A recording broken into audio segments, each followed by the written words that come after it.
जय श्री कृष्णा। एक बार फिर से स्वागत है आपका अपने चैनल में। उम्मीद करती हूँ आप सब अच्छे होंगे। ज्येष्ठ मास की कृष्ण पक्ष की अमावस्या तिथि के दिन बट सावित्री का व्रत रखा जाता है। मान्यताओं के अनुसार इस दिन सुहागिन महिलाएं बट यानी कि बरगद के पेड़ की पूजा करती हैं। ऐसा कहा जाता है कि बट के वृक्ष में श्री ब्रह्मा, विष्णु और महेश का वास होता है। इस दिन बरगद के पेड़ की पूजा करने से पति और परिवार को सौभाग्य का आशीर्वाद मिलता है और पति की अकाल मृत्यु का खतरा भी टल जाता है। बट सावित्री के व्रत के दिन सुहागिन महिलाएं संकल्प लेकर व्रत आरंभ करती हैं और बरगद के पेड़ की पूजा करके परिक्रमा करती हैं। बहुत सी जगह बट सावित्री का व्रत जेठ मास की पूर्णिमा के दिन भी रखा जाता है, लेकिन व्रत का जो विधान होता है वह एक समान ही होता है। इस दिन दान करना बेहद लाभकारी होता है। सुहागिन महिलाओं को पूजा करके इस दिन सुहाग की सामग्री अवश्य दान करनी चाहिए।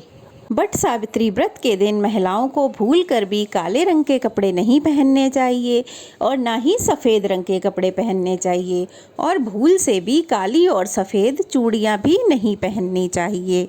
बट सावित्री का व्रत देवी सावित्री के लिए रखा जाता है। ऐसी मान्यता है कि देवी सावित्री ने अपने पति के प्राण बचाने के लिए यमराज जी से प्रार्थना की थी। देवी सावित्री के पतिव्रत को देखकर यमराज जी ने उन्हें अखंड सौभाग्य का आशीर्वाद प्रदान किया था और उनके पति के प्राण लौटा दिए थे। इसीलिए इस दिन सत्यवान और सावित्री की पूजा की जाती है। इस दिन बांस के पंखे से सत्यवान और सावित्री की हवा की जाती है, बट वृक्ष की हवा की जाती है और इस दिन बरगद के पत्तों से सुहागिन महिलाओं को अपना श्रृंगार करना चाहिए और इसके अलावा व्रत का पारण भी बरगद का फल खाकर ही करना चाहिए। वैसे बहुत सी जगह इस दिन एक दिन पहले भिगोए गए काले चने को पूजन करके फिर उनको ग्रहण करके व्रत का पारण किया जाता है। आपके यहाँ जैसी भी मान्यता हो आप उसी हिसाब से अपने व्रत का पारण करें। जो भी माताएं बहनें पहले से ही इस व्रत का पालन करती आ रही हैं, व्रत करती आ रही हैं, यदि उन्हें उस दिन पीरियड्स हो जाते हैं तो ऐसी अवस्था में आप व्रत तो ज़रूर रखें परंतु खुद से पूजा ना करें और यह पूजा आप अपने पति या फिर अपने परिवार की किसी सुहागिन महिला से करवा दें।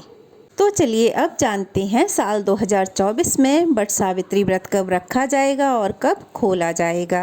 बहुत सी जगह दोपहर के समय बरगद के पेड़ की पूजा करने के बाद व्रत का पारण कर लिया जाता है और कुछ जगह सुबह से लेकर अगले दिन के सूर्योदय तक निर्जल व्रत रखा जाता है और फिर अगले दिन सूर्योदय के बाद ही उसका पारण किया जाता है।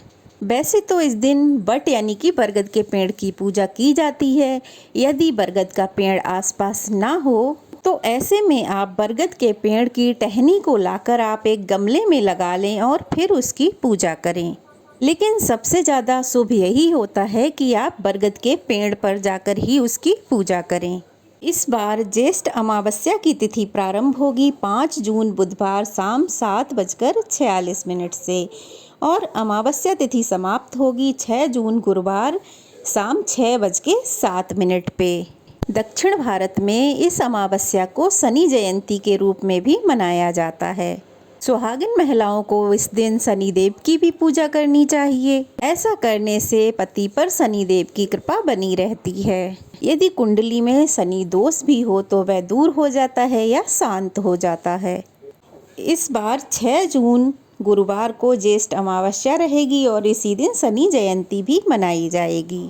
बट वृक्ष की पूजा दिन के समय की जाती है आज के दिन, तो इसका शुभ मुहूर्त रहेगा सुबह 10:36 से दोपहर 2:04 तक। तो जिन लोगों के यहाँ दोपहर की पूजा के बाद उपवास खोल लिया जाता है तो वो लोग पूजा करके कभी भी अपना उपवास खोल सकते हैं। और यदि आपके यहाँ अगले दिन सूर्योदय के बाद पारण किया जाता है तो ऐसे में आप 7 जून शुक्रवार को सूर्योदय सुबह होगा 5:44 पे, तो उसके बाद ही आप अपना व्रत खोलें, अपने व्रत का पारण करें। बट सावित्री के व्रत के दिन मीठे पुए का भोग बट के वृक्ष को लगाया जाता है और 108 परिक्रमा लगाई जाती हैं और कच्चा सूत उसमें बट वृक्ष में बांधा जाता है। इस बारे में विस्तार पूर्वक जानने के लिए हमारे चैनल पे आगे वीडियो आएगी, उसको ज़रूर देखिएगा। उम्मीद करती हूँ आज की वीडियो आपको पसंद आई है। अगर पसंद आई हो तो प्लीज़ लाइक कीजिए, चैनल को सब्सक्राइब कीजिए, कमेंट कीजिए। तो फिर मिलते हैं, तब तक के लिए जय श्री कृष्णा।